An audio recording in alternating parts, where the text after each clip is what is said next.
மனவள வாழ்க்கை கல்வியை உலக சமுதாய சேவா சங்கம் ஸ்கை யோகா இணைய வழியே 12 நாட்கள் அடிப்படை பயிற்சியாகவும் அதனைத் தொடர்ந்து 4 மாதங்கள் சான்றிதழ் கல்வியாகவும் நம் இல்லம் தேடி வந்து அளித்து வருகிறது. இந்த சிறப்பான செய்தியினை நமது உறவுகளிடமும் நட்புகளிடமும் பகிர்ந்து அனைவரும் உடல் நலத்துடன் ஆரோக்கியமாக அமைதியாக வாழ நம்மால் ஆன சிறு உதவியினை செய்வோம். மகரிஷியின் கனவாம் உலக அமைதிக்கு நம்மால் என்ற சிறு தொண்டினை செய்து குருவின் கனவினை நனவாக்குவோம். மேலும் விவரங்களுக்கு குண்டலினி யோகா .edu.in இணையதளத்திற்கு செல்லவும். வாழ்க வளமுடன். தவத்தினை தொடர்ந்து நட்புக்கு நன்றி என்ற தலைப்பில் சிந்தனை விருந்து வழங்க பேராசிரியர் அருள்நிதி கலைச்செல்வி மாரிமுத்து அம்மா அவர்களை அன்புடன் அழைத்தமர்கிறோம். வாழ்க வளமுடன் அம்மா. வாழ்க வளமுடன் அம்மா. வாழ்க வளமுடன். இன்று நமக்கு மிக சிறப்பாக பஞ்சபூத நவக்கிரக தவத்தை வழிநடத்தி இன்றைய மாலை நிகழ்வு முழுவதையும் ஒருங்கிணைத்துக் கொண்டிருக்கும் அம்மா அவர்களை நாம் வாழ்த்தி மகிழ்வோம். பேராசிரியர் அருள்நிதி நாகராணி புருஷோத்தமன் அம்மா அவர்களும் அவரது அன்பு குடும்பமும் அருட்பேராற்றல் கருணையினால் உடல் நலம், நீள் ஆயுள், நிறை செல்வம், உயர் புகழ், மெய்ஞானம் ஓங்கி வாழ்க வளமுடன், வாழ்க வளமுடன், வாழ்க வளமுடன். வாழ்க வையகம், வாழ்க வையகம், வாழ்க வளமுடன். குரு வாழ்க, குருவே துணை. ஆசான் அருட்தந்தை வேதாத்திரி மகரிஷி அவர்கள் நம்மோடு சுக்குமமாக நிறைந்து இன்றைய சிந்தனையினை சிறப்பித்து தர வேண்டி இன்றைய சிந்தனையாக நட்புக்கு நன்றி என்ற தலைப்பு கொடுத்தமைக்கு நன்றி பாராட்டி கொண்டு இன்றைய நிகழ்வில் கலந்து கொண்டுள்ள இணையத்தில் இணைந்து கொண்டிருக்கக்கூடிய அனைத்து நல் உள்ளங்களுக்கும் எனது பணிவான வணக்கங்களையும் வாழ்த்துக்களையும் தெரிவித்துக் கொண்டு இன்றைய சிந்தனைக்கு நாம் செல்வோம். நட்புக்கு நன்றி. நாம பொதுவா பலருடன் எப்போதுமோ அல்லது அவ்வப்போதோ தொடர்புல இருப்போம். அவங்க பெரும்பாலும் நம்முடைய சொந்தங்களாகவோ அக்கம் பக்கத்தினராகவோ அல்லது நம்மளோட ஆபீஸ்ல வெளியே ஏதாவது இடங்கள்ல ஒன்றா வேலை பார்ப்பவங்களாகவோ இருப்போம். ஆனா நட்பு அப்படிங்கிறது இது போல எல்லாம் இல்லை. இரத்த தொடர்பு கிடையாது. ஒன்னா வேலை பார்க்கணும் அப்படிங்கிற அவசியமும் கிடையாது. பொருளாதார ஏற்றத்தாழ்வு அவங்களுக்குள்ள இருக்கணுமா வருமா அப்படின்னா அதுவும் இல்லை. வயது ஒரு தடை இல்லை. மொழி இன பேதம் இல்லை. ஜாதி மதம் தேசம் எதுவுமே தேவையில்லாத ஒண்ணு. அது எதுனா அது நட்பு மட்டும்தான். நட்புக்கு நாம பல உதாரணங்களை சொல்லுவோம், கேட்டு வளர்ந்துருக்கோம். துரியோதனன் கர்ணன், கிருஷ்ணர் குசேலன், ஔவையார் அதியமான், கோப்பெருஞ்சோழர் பிசிராந்தையார், இப்படி நிறைய சொல்லிக்கிட்டே போகலாம் இன்றைய காலகட்டம் வரைக்கும். இவங்களுக்குள்ள பெரிதா எந்த ஒற்றுமையும் இருக்காது. ஒரே லைன்ல கூட இருக்க மாட்டாங்க. ஒரே மாதிரியான வாழ்க்கைய கூட அவங்க வாழ்ந்துகிட்டு இருக்க மாட்டாங்க. ஆனா அவங்களுக்கு சிறந்த ஒரு நட்பு இருக்கும். இந்த மாதிரி நட்பு நம்முடைய ஒவ்வொருத்தருக்கும் தேவைப்படுது. துன்பப்படும் போது தோள் கொடுக்கவும், முடிவெடுக்க முடியாத போது ஆலோசனை சொல்லவும், திடீர்னு ஏற்படக்கூடிய கஷ்டங்கள்ல கை கொடுக்கவும், நாமே தவறு செய்யும் போது தட்டி கேட்கவும், நீ செய்யறது சரியில்லை, இதை இப்படித்தான் செய்யணும் அப்படின்னு புத்திமதி சொல்லவும் சிறந்த நட்பால தான் முடியும். நாம இத கேட்டுக்கொண்டிருக்கும் இந்த சமயத்துல கூட நம்மில் பலருக்கும் அல்லது அனைவருக்கும் நம்மளுடைய நட்பு யாராவது நினைவுக்கு வருவாங்க. உண்மையான நட்பு அப்படிங்கிறது எந்த சூழ்நிலையிலையும் நம் நலன்ல அக்கறை கொண்டு நம்மோட தொடர்ந்து வந்து கொண்டே இருக்கும். அதனாலதான் நட்பு பற்றி பல குறள்கள் எழுதினாரு தெய்வ புலவர் திருவள்ளுவர். உடுக்கை இழந்தவன் கை போல அங்கே இடுக்கண் களைவதாம் நட்பு அப்படின்னு சொல்லியிருக்காரு. நம்ம அணிந்திருக்கக்கூடிய உடை நம்முடைய உடலை விட்டு நழுவும் போது எப்படி கைகள் உடனடியா செயல்பட்டு அதை சரி செய்யுமோ அது போல நண்பனுக்கு துன்பம் வந்த போது உடனே ஓடி அந்த துன்பத்தை போக்கக்கூடியதுதான் நட்பம்.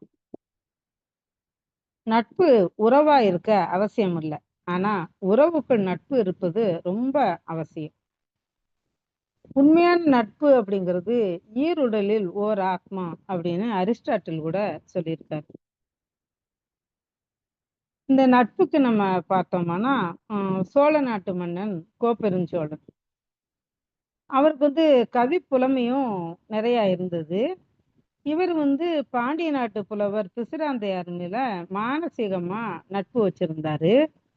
பிசிராந்தையாருக்கு கூட இதே மாதிரி தான் இந்த கோப்பெருஞ்சோழர் மேல மானசீகமா நட்பு வச்சிருந்தாரு. நம்ம கூட ஒரு படத்துல பார்த்திருக்கோம் இல்லையா? அது காதல் கோட்டை ஒரு படத்துல அஜித்தும் தேவயானி அவங்களும் பார்க்காமலே காதல் கொள்வாங்க அப்படின்னு. அதே மாதிரி இவங்க 2 பேரும் பாத்தீங்கன்னா பார்க்கவே இல்லையாம். ஆனா 2 பேருக்கும் அப்படி ஒரு நட்பு இருந்திருக்கு. அது எப்படி அப்படிங்கிறது நான் எவ்வளவு யோசனை பண்ணி பார்த்தாலும் புரிய மாட்டேங்குது. இந்த காலத்துல நம்ம ஒரு லெட்டர் போடுறோம், ஃபோன் பண்றோம், ஏதேதோ பண்ணி அத நம்ம வளர்த்துக்கிறோம். ஆனா எதுவுமே இல்லாத அந்த காலத்துல மானசீகமாகவே அவங்க நட்ப அவங்க வளர்த்துருக்காங்க. அவ்வளவு ஒரு சிறந்த நட்பு அவங்களுக்குள்ள இருந்திருக்கு. அப்படி இருக்கும்போது அந்த மன்னரோட ஆட்சி காலத்திலேயே அவருடைய 2 மகன்களும் அந்த ஆட்சி கட்டில் நான் ஏறணும் அப்படிங்கிற ஆர்வத்துக்காக தந்தையோட போராட துணிஞ்சாங்களாம். எல்லா இடத்துல உள்ள அந்த சொத்து பிரச்சனை தான். அப்ப அந்த மனம் வெறுத்த அந்த மன்னன் ஆட்சியை விட்டுட்டு வடக்கிருந்து உயிர் விட துணிஞ்சிருக்கான். இது அந்த கால மரபு. அதாவது அவங்க நாட்டுல ஏதாவது ஆறு, குளம் அந்த மாதிரி ஒரு நீர்நிலைக்கு போய் அங்க அதுக்கு இடையில ஒரு மணல் திட்டு ஒண்ணு அமைச்சு வடக்கு திசை நோக்கி உண்ணான் நோன்பு இருந்து உயிரை விட்டுருவாங்களாம். தற்கொலை தான் அது. அப்ப அந்த மாதிரி உயிர் விடுவதற்கு துணிஞ்சாராம். அவர் மந்திரி மற்ற எல்லார்ட்டையுமே சொல்லியிருக்கிறாரு, இந்த மாதிரி நான் வடக்கு நோக்கி உயிர் விட போறேன். எனக்கு பக்கத்திலேயே பிசிராந்தையாருக்கும் ஒரு இடம் தயார் செய்யுங்க, அவரும் என்னோட வடக்கு இருப்பாரு அப்படின்னு சொல்லியிருக்காரு. ஆனா மந்திரியும் மற்ற யாருமோ நம்பவே இல்லை. அது எப்படி இவங்க 2 பேரும் பார்த்தது கூட இல்லை. அவர் ஏதோ ஒரு பாண்டிய நாட்டுல இருக்காரு. எப்படி அவர் இவரோட வடக்கு இருந்து உயிர் விட துணிவாரு? இப்ப அவங்கவங்க சொந்தங்களுக்காகவே உயிர் விட தயாரா இல்ல. அப்ப இவருக்காக அவர் எங்கேயோ இருந்து பார்க்காத ஒருத்தருக்கு எப்படி உயிர் விடுவாரு அப்படின்னு சொல்லிட்டு அவங்க எல்லாருமே மக்கள் நம்பவே இல்லையாம். ஆனா பிசிராந்தையார் அது செய்தி மன்னர் இந்த மாதிரி வடக்கிருந்து உயிர் விட போறாரு அப்படின்னு செய்தி அறிஞ்சு ஓடி வந்தாராம். அவர் வர்றதுக்குள்ள மன்னன் உயிர் விட்டுட்டாராம். அப்ப அத பார்த்துட்டு இவருமே தன்னுடைய நண்பன் இல்லாத இடத்துல எப்படி நான் இருக்க முடியும் இந்த உலகத்துல? இந்த மண்ணுலகத்துல இல்லாட்டாலும் விண்ணுலகிலயாவது நம்ம ஒண்ணா இருக்கணும் அப்படின்னு சொல்லி ஒரு முடிவெடுத்து இவரும் அதே இடத்துல வடக்கு இருந்து உயிர் நீத்தார் அப்படின்னு சொல்லி நம்மளுக்கு கதைகள்ல எல்லாமே நம்ம கேள்விப்பட்டிருக்கோம். அப்ப அப்படிப்பட்ட நட்புகள்லாம் இருந்துகிட்டு தான் இருந்திருக்கு. சாமி நட்பு பத்தி ஒரு கவியில சொல்லுவாங்க, நட்புக்கோர் நோக்கம் உண்டு, நாடுபவர் தரம் ஒக்கும், கட்புலனு கெட்டாது கருத்தை ஊன்றி காண்பீர், உட்பகையை சுயநலத்தை உள்வைத்தும் நடிப்பார்கள், நுட்பமுடன் ஆராய்ந்து நோதல் தவிர்த்தே வாழ்வோம்.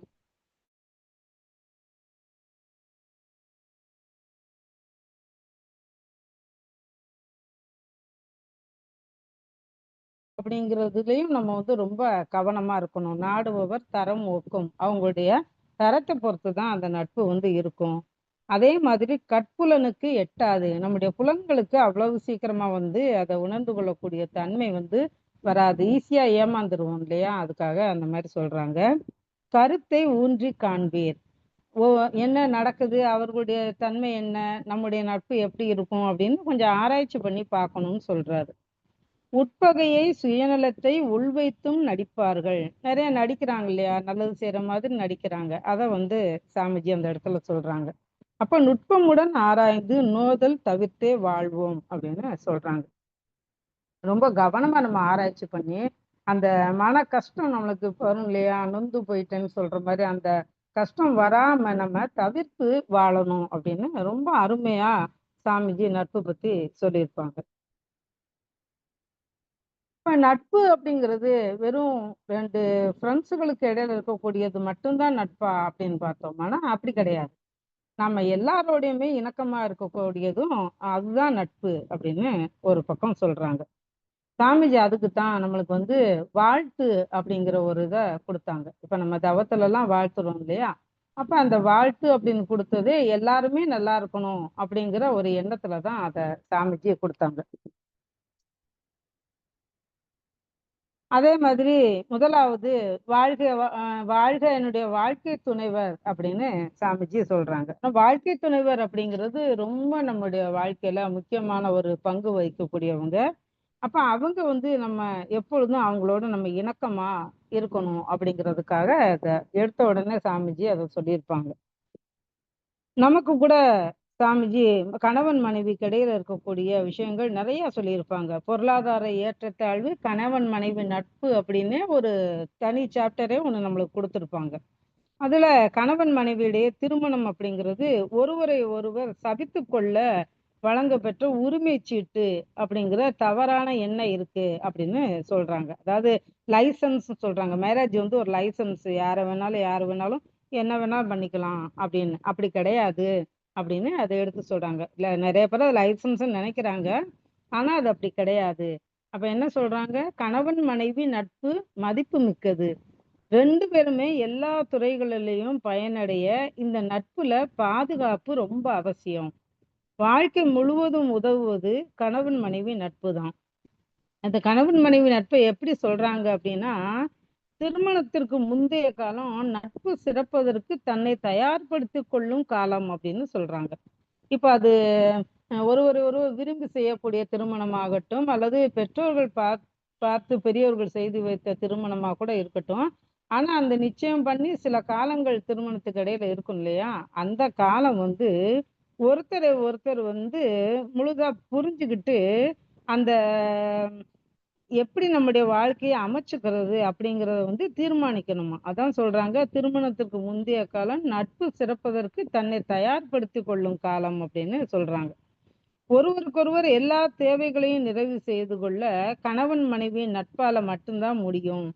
இருவர் உள்ளமும் ஒன்றுபட்டு உலகிலே வாழ எண்ணத்தால ஒப்புக்கொண்டு செயலால ஒருவர் மற்றவருக்கு உடல், பொருள், ஆற்றல் அனைத்தையும் அர்ப்பணித்து நிற்கும் நிலையே திருமண உறவாகும் அப்படின்னு சொல்லியிருக்காங்க. அந்த அளவுக்கு வந்து பாத்தீங்கன்னா கணவன் மனைவி நட்பு ரொம்ப முக்கியம் அப்படிங்கறத எடுத்து சொல்லியிருப்பாங்க. அப்ப கணவன் மனைவிக்கிடையே நட்புறவையும் ஒற்றுமையையும் உயிர் போல ஓம்பணும் அப்படின்னும் நம்மளுக்கு சொல்லியிருப்பாங்க. எனவே மன அமைதி நம்ம வாழ்க்கை முழுவதும் கிடைச்சு வாழணும் அப்படின்னா கணவன் மனைவி நட்பு ரொம்ப முக்கியம். ஒரு கவியில கூட சாமிஜி சொல்லியிருப்பாங்க, அன்பு ஊற்றாம் இல்லறத்தில் ஆண் பெண் இரு பேரும் அவரவர்கள் துணைவர்களை மனம் வருந்தச் செய்தால் துன்ப உணர்வுகளை எழுப்பி தாக்கியோரை தாக்கும் தொல்லை தரும் சாபமாம் நோய்கள் வரும் தேர்வீர். இன்ப ஊற்று இருவரிடையே பெருக வாழ்த்தலோடு இன்முகமும் பொறுமை தியாகம் தகைமை காட்ட வேண்டும். தன் புகழ் விளக்கும் நல்ல தரமுடைய மக்கள் தலைப்பார்கள் இல்வாழ்வை ஆய்ந்து கண்ட உண்மை அப்படின்னு சொல்லியிருக்காங்க. அப்ப அந்த வாழ்க்கையில என்னென்ன நடக்கும் அப்படிங்கறத ஆய்ந்து ஆராய்ச்சி பண்ணி அவங்க நம்மளுக்கு வந்து அதை எடுத்து சொல்லியிருக்கேன் அப்படின்னு சொல்லுவாங்க. அப்ப அந்த இல்லற வாழ்க்கையில 2 பேரும் எந்த அளவுக்கு வந்து வாழணும் அப்படிங்கிறத நம்மளுக்கு அவ்வளவு விரிவா அந்த இதுல எடுத்து சொல்லியிருப்பாங்க சாமிஜி. அதற்கு அடுத்ததா வந்து பாத்தீங்கன்னா நம்முடைய குழந்தைகள் குழந்தைகளோட எப்பவும் நட்பும் இணக்கமான ஒரு நிலையில தான் நாம இருக்கணும் அப்படிங்கிறது ரொம்ப முக்கியம். ஏன்னா உடலாலும் உள்ளத்தாலும் நமக்கு மறுபிறவி நம் குழந்தைகள் அப்படின்னு சாமிஜி சொல்றாங்க. எனவேதான் அவர்களிடமும் நம்ம நட்பு மற்றும் இணக்கம் வளர்றதுக்கு நமக்கு வாழ்த்து எல்லாம் சொல்ல சொன்னாங்க. அப்ப டெய்லி குழந்தைகளை வாழ்த்தி கொண்டே இருங்க அப்படின்னு சொன்னதுக்கு காரணமே அந்த அந்த விஷயம்தான். அப்ப எல்லாருமே வந்து நல்லா இருக்கணுங்கிற எண்ணத்துல அவங்களோட இணக்கமா இருக்கணும் அப்படிங்கிற எண்ணத்துல வாழ்த்து டெய்லி நம்மளுக்கு தவத்துல சாமிஜி சொல்லியிருக்காங்க. அதே மாதிரி நம்ம உடன் பிறந்தவர்கள் எல்லாரோடையும் நாம இணக்கமாகவும் அன்பாகவும் எந்த காலங்களிலும் அவர்களை பகைத்து கொள்ளாத அளவுலையும் நாம வாழணும் அப்படிங்கிறதுனால அவங்களையும் வாழ்த்த சொன்னாங்க. அதே மாதிரி நமக்கு நம்மளோட சேர்ந்து தொழில் பண்ணக்கூடிய நம்மளோட டெய்லி நம்மளோட லிங்க்ல இருக்கக்கூடிய அனைவருமே அவங்களும் நல்ல முறையில வாழணும் அப்படின்னு சாமிஜி எடுத்து சொன்னாங்க. இதுல பகைவர்களையும் வாழ்த்த சொல்லி நம்மளுக்கு சொல்லியிருக்காங்க. அப்ப இப்படியெல்லாம் சொன்னாங்க அப்படின்னா அதுக்கு காரணம் வந்து பாத்தீங்கன்னா அவங்களோட நம்ம எப்படி இணக்கமா இருக்கணும், நட்போட இருக்கணும் அப்படிங்கிறதுக்காகத்தான் அது சொன்னாங்க. அற்ற குலத்தின் அருநீர் பறவை போல உற்றுழித் தீர்வார் உறவல்லர் அக்குலத்திற் கொட்டியும் ஆம்பலும் நெய்தலும் போலவே ஒட்டியுருவார் உறவு அப்படின்னு மூதுரையில அவை பாட்டி நமக்கு சொல்லியிருக்காங்க. அதாவது தீய நண்பர்கள் வந்து எப்பவுமே மகிழ்வான நேரத்துல நம்ம கூட இருப்பாங்களாம், துன்பம் வரும்போது ஓடி போயிடுவாங்களாம். இதுக்கு வந்து அவங்க ஓமையா ஒண்ணு சொல்றாங்க பாருங்க. குளத்துல உள்ள உயிரினங்களை உண்டு வாழக்கூடிய பறவைகள் அந்த குளத்துல நீர் வத்திருச்சுன்னா வேறு குளத்துக்கு பறந்து போயிடுமா. எந்த குளத்துல தண்ணி நிறைய இருக்கு, எங்க நிறைய மீன் இருக்குன்னு தானே பறவைகள் தேடி வருது. உணவு தேடி தான் வெளிநாட்டுல இருந்து கூட பறவைகள் வருது. அப்ப அந்த உணவு அதுகளுடைய இனப்பெருக்க சூழ்நிலைக்கு ஏற்ற இடமா தேடி தான் அது வருது. அதே மாதிரி அந்த உயிரினங்களை உண்டு வாழ்றதுக்கு தான் அந்த பறவை வருது. அந்த குளத்துல நீர் வத்திருச்சுன்னா வேற குளத்துக்கு அது பறந்து போயிடும்.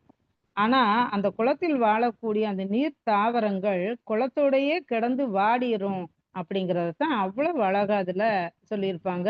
அற்ற குளத்தின் அருநீர் பறவை போல உற்றுழி தீர்வார் உறவல்லர் அக்குளத்திற்கொட்டியும் ஆம்பலும் நெய்தலும் போலவே ஒட்டியுருவார் உறவு அப்படின்னு. அப்போ நம்மளுடைய ஒரு நட்பு நம்மளுக்கு கிடைக்கும் போது அதை நம்ம ஆராய்ச்சி பண்ணி பார்க்கணுங்கிற இதே விஷயத்தான் போன கவியில சாமிஜியும் சொன்னாங்க. அப்போ நட்பு அப்படிங்கிறது நம்ம கஷ்டப்படும் போதும் நம்மளோட கூட இருக்கணும். அதே போல அந்த இந்த ஒரு நட்பை நம்ம இந்த சமுதாயத்துக்கும் நம்ம கொடுக்கணும், இந்த சமுதாயத்திலையும் நாம எடுத்துக்கணும்.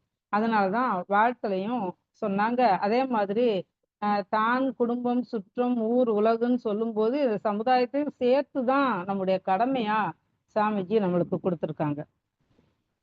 அந்த அளவுல வந்து நம்ம இந்த சமுதாயத்தோட எப்பவுமே ஒரு இணக்கமாகவே இருக்கணும். அது ஏன்னு சொன்னோம் அப்படின்னா இப்போ எந்த நேரத்துல யார்கிட்ட இருந்து நமக்கு எந்த விதமான உதவி கிடைக்கும் அப்படிங்கிறது கூட நமக்கு தெரியாது. நம்ம எதிர்பார்க்காத ஒரு சந்தர்ப்பத்துல ஒரு இப்ப பஸ்லயே போய்கிட்டு இருக்கோம், திடீர்னு நம்ம பர்ஸையோ ஏதோ மிஸ் பண்ணிட்டோம், டிக்கெட்டு கூட நம்மகிட்ட காசு இல்லைன்னா யாரோ ஒருத்தர் அந்த இடத்துல ஒரு 5 ரூபா 10 ரூபா தானேன்னு கொடுத்து கூட உதவலாம். அப்ப எந்த இடத்துல இருந்து நமக்கு யார்கிட்ட இருந்து எப்போ உதவி வரும் அப்படிங்கறதே தெரியாத ஒரு சூழ்நிலையில நாம இருக்கிறதுனால நாம எப்பவுமே எல்லாரோடையுமே நட்பாவே இருக்கணும் அப்படின்னு சொல்றாங்க. இது ஒரு சம்பவத்துல பாத்தீங்கன்னா ஒரு முறை போர்ல வந்து வீர சிவாஜி முகலாய மன்னன்கள்ட்ட இருந்து ஒரு போர்ல ஏதோ இவர் கொஞ்சம் பின்னடைவு வந்திருக்குன்னு வச்சுக்கோங்களேன். அப்போ அங்க இருந்து மாறுவேடத்துல அவர் தப்பிச்சு வந்துடுறாரு. அப்புறம் மாறுவேடம் போட்டு அவர் ஊருக்குள்ள நகருக்குள்ள சுத்தி திரிஞ்சுக்கிட்டு இருக்காரு. அப்படி சுத்தி திரிஞ்சுக்கிட்டு இருக்கும்போது ஒரு நாள் ரொம்ப அவருக்கு வந்து பசியா இருக்கு. சரி எங்கேயாவது சாப்பிடலாம் அப்படின்னு பார்க்கும்போது அங்க பக்கத்துல ஒரு வீடு இருக்கு. அந்த வீட்டுக்குள்ள போய் எனக்கு உணவு கிடைக்குமான்னு சொல்லி போய் கேட்கறதுக்கு போறாரு. அங்க ஒரு பாட்டி இருந்திருக்காங்க. அந்த பாட்டியை பார்த்து, அம்மா நான் ஒரு வழிப்போக்கன், எனக்கு ரொம்ப பசியா இருக்கு, ஏதாவது சாப்பாடு கிடைக்குமா அப்படின்னு சொல்லி அவரு வீர சிவாஜி கேட்கிறாரு. அந்த வீட்டுல அந்த பாட்டி அப்பதான் சமைச்சு முடிச்சிருக்காங்க. சரி அப்பா சாப்பிடு அப்படின்னு சொல்லிட்டு உட்கார வச்சுட்டு சுட சுட அவருக்கு சோறு போட்டிருக்காங்க. இவருக்கும் வந்து பசி தாங்கல. சாப்பிடாம இருந்திருக்காரு, பயங்கர பசியா இருந்துச்சு. அப்ப அந்த பசி தாங்காம வேகமா போய் நடுவுல சோத்துக்குள்ள கைய வச்சாரு. அப்ப வச்ச உடனே அந்த கையில சூடு பட்டது, ஆன்னு கத்திட்டாராம். அப்ப அந்த அம்மா சொல்லிச்சான் அந்த பாட்டி, ஏன்பா நீ நம்ம சிவாஜி போல விவரம் தெரியாத ஆளா இருக்கியே, முதல்ல சுத்தி இருக்கிற சின்ன சின்ன கோட்டைகளை கவர்ந்துட்டு அப்புறமா தான் நடுவுல இருக்கிற பெரிய கோட்டையை போய் ஆக்கிரமிக்கணும். எடுத்ததுமே மிகப்பெரிய கோட்டைக்கு நம்ம ஆசைப்படக்கூடாது. அது போல நீ ஓரத்துல இருக்கிற சோத்தை முதல்ல சாப்பிட்டுக்கிட்டே வந்தேன்னா அதுக்குள்ள நடுவுல உள்ள குவியல் வந்து ஆறி இருக்கும், அதுக்கப்புறம் நீ நிதானமா சாப்பிடலாம் அப்படின்னு சொன்னாங்களாம். இத கேட்ட உடனே சிவாஜிக்கு தூக்கி வாரி போட்டுச்சான். எவ்வளவு பெரிய போர் நுணுக்கத்தை ஒரு சாதாரண பாட்டி நமக்கு சொல்லி கொடுத்துருக்கு அப்படின்னு நினைச்சிட்டு அவ்வளவு அவர் ஆச்சரியப்பட்டாராம். அப்புறம் அந்த அம்மாவுக்கு வந்து தான் சிவாஜி தான் காட்டி கொள்ளாம நன்றி எல்லாம் சொல்லிட்டு போய் அதுக்கப்புறம் போரிட்டாரு, வெற்றி அடைஞ்சாரு அப்படின்னும் சொல்லுவாங்க. இது போலத்தான் நமக்கான பாடம் மத குருக்கள்கிட்டயோ பெரிய பேச்சாளர்கள்ட்டயோ பெரிய எழுத்தாளர்கள்ட்டயோ இருந்து மட்டும் கிடைக்கிறது கிடையாது. நம்ம நடந்து போயிட்டு இருக்கும்போது, எதிர நம்மள கடந்து போகக்கூடிய யார்ட்ட இருந்து வேணாலும் நமக்கு கிடைக்கலாம். அதனால அனைவரையும் நாம வந்து நேசிக்க கத்துக்கணும். எல்லாரோடையும் நட்பு பாராட்டி நம்ம வாழணும். அது இந்த சமுதாயத்துல நாம நட்பு கொள்ளக்கூடிய காரணம் அதுதான். அப்ப சாமிஜி அதையும் நமக்கு நெறையா சொல்லியிருப்பாங்க. ஏன் நமக்கு இந்த சமுதாயத்துக்கு நம்ம எல்லாம் செய்யணும் அப்படின்னு. ஏன்னா, நமக்கு என்ன வேணும்? எல்லாருடைய நட்பும் வேணும் இந்த சமுதாயத்துல. அப்ப என்ன காரணத்தினாலனா, நமக்கு தேவையான பொருட்கள் எல்லாமே நம்மகிட்ட வந்து சேருது. டெய்லி நம்ம தூங்கி எந்திரிச்சோம்னா, நமக்கு என்ன பொருட்கள்லாம் தேவைப்படுதோ, அத்தனை பொருட்களும் நம்மட்ட அது தானா வந்து சேருது. அப்படி வந்து சேர நெறைய பேர் நமக்கு உதவி செய்றாங்க. அதனால நம்ம சமுதாயத்தோட எப்பவும் நல்லுறவோடையும், இணக்கத்தோடையும் இருக்கணும். அதே மாதிரி குறை சொல்லுதல், கட்டளையிடுதல், வற்புறுத்தல் இந்த 3யும் நாம ஒழிச்சு விட்டோமானாலே, நாம எல்லாருக்கும் நல்லவங்களா மாறுறோம். நல்ல எண்ணம் வரும்போது நம்முடைய உடல் முழுவதும் நல்ல வைப்ரேஷன் இருக்கும். இது சாமிஜி தான் சொல்றாங்க. அப்போ அந்த நல்ல எண்ணம் வரும்போது மட்டும் தான் அந்த வைப்ரேஷன் இருக்கும். நம்முடைய மனமும் அப்போ வந்து நல்லா இருக்கும். அப்ப அந்த நேரம் யாராவது வந்தாங்கன்னா, இவங்களோட பழகணும், இவங்களோட பேசணும் அப்படின்னு அவங்களுக்கு தோணுமாம். அப்போ எண்ணங்கள் நல்லதா இருந்துச்சுன்னா, நமக்கு நட்பும் நல்லதாகவே கிடைக்கும். சாமிஜி வந்து ஒ நம்முடைய அவருடைய கவியில கூட சொல்லியிருப்பாரு, "ஒழுக்கத்தால் உலகினையே நட்பு கொள்ளும், அன்பு நெறி விளங்க வைத்து" அப்படின்னு குரு வணக்கத்திலேயே சொல்லியிருப்பாரு. "புருவத்திடை உந்தன் பூவிரலால்" பாட்டுல இந்த லைன் வந்து வரும். அப்போ ஒழுக்கத்தால் உலகினையே நட்பு கொள்ளும் அன்பு நெறி விளங்க வைத்து. அப்ப அந்த அன்பு நெறி எப்படி நம்மளுக்கு வரும் அப்படின்னா, அது வந்து இறைவனுடைய தன்மை இல்லையா? இறைதான் அன்பும் கருணையுமா இருக்கக்கூடிய ஒரு விஷயம். அந்த இறைநிலையாகவே நம்ம மாறிட்டோம் அப்படின்னு சொன்னோமானா, நமக்கு மற்ற யாரோடையும் நட்பு கொள்றது ரொம்ப எளிமையான ஒரு விஷயமா தான் இருக்கும். அத விட்டுட்டு நம்ம என்ன செய்றோம்? யார பார்த்தாலும் சண்டை, எங்க பார்த்தாலும் பிரச்சனை. எந்த இடத்துக்கு போனாலும் இவங்க என் கூட பேச மாட்டாங்க, அவங்க என்னோட பேச மாட்டாங்க. அப்படின்னு பல பேர்ட்ட இருந்து நம்ம விலகித்தான் இருக்கக்கூடிய ஒரு சூழ்நிலை வருது. காரணம் நம்ம வந்து கொஞ்சம் நம்முடைய நாவை அடக்க வேண்டும் அப்படிங்கிறது அதுல ரொம்ப முக்கியமான ஒரு விஷயம். நம்ம பேசிடுறோம். ஒரு கோபத்துல எதனாலும் ஒண்ணு டக்குன்னு பேசிடுறோம். அந்த வார்த்தைகள் வந்து திரும்ப ஒருத்தர் ஒருத்தர் நட்பு கொள்ள முடியாத அளவுக்கு விலக்கி வைக்குது. அப்போ அந்த சமுதாயத்துல நாம நம்முடைய குடும்பமாகட்டும், முதலாவது தான் சாமிஜி சொல்லுவாங்க இல்லையா? நாம நம்மளோடயே நட்பா இருக்கிறது இல்ல. நம்மளையே நம்ம வந்து நெறைய சமயத்துல நம்ம மேலேயே கோவப்பட்டுக்கிறோம். நெறைய சமயத்துல நம்மளுக்கு தேவையில்லாத விஷயங்களையும் நாம செய்றோம். சின்னதா ஏதாவது ஒரு பிரச்சனை வீட்ல வந்துருச்சுன்னா, முதலாவது என்ன செய்றோம்? நம்ம சாப்பிடாம இருந்து நம்மளுடைய உடல கெடுத்துக்கிறோம். அப்ப நம்ம இப்ப கணவன் மனைவி சண்டை, அது வீட்ல பெரியவங்க பிள்ளைங்களுக்கு சண்டைன்னு வச்சுக்கோங்களேன். சாப்பிடாம இருந்தோம்னா மத்தவங்க வந்து நம்மள தாங்குவாங்க அப்படிங்கிறதுனால, நம்ம வந்து அத சாப்பிட மாட்டோம். அதே மாதிரி ஏதாவது சூசைட் பண்ணிக்கிற மாதிரியாவது சில அ நம்ம உடலை நாம துன்பப்படுத்திக் கொள்ற மாதிரி பல விஷயங்கள நம்ம பண்றோம். அப்ப இது வந்து நம்மளோடயே நம்ம நட்பு குறைச்சுக்கிறோம் அப்படின்னு தான் அர்த்தம். அப்ப முதலாவது நம்மளோடயே நம்ம நட்பா இருக்கணும். நம்ம குடும்பத்திலயும் அந்த நட்பு இருக்கணும். இந்த சுற்றம், ஊர், உலகம், சமுதாயம் அனைத்துலயும் நாம இந்த நட்பையும், அந்த இணக்கத்தையும் நாம காட்டணும்.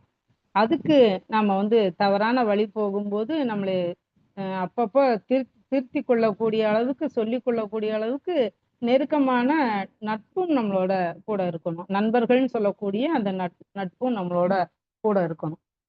அப்ப இவை அனைத்தும் நமக்கு சரியான முறையில கிடைக்கும்போது, நாம சிறப்பாகவே வாழ முடியும். அப்படிப்பட்ட ஒரு சிறந்த நட்பு கிடைக்குமானா, அந்த நட்புக்கு நாம எந்த காலத்திலும் நன்றியுடையவர்களாக இருந்து, சிறப்பான முறையில் நமது நட்பை தொடரணும். எந்த காரணத்துக்காகவும் நட்பை மட்டும் நாம விட்டுக் கொடுக்கவே கூடாது அப்படிங்கிறதுல நாம ஒரு உறுதியாகவும் இருக்கணும். ஏன்னா இப்ப கிடைப்பது பார்த்தீங்கன்னா, நல்ல நட்பு கிடைக்கிறதே ரொம்ப அரிதான ஒரு விஷயமா இருக்கு.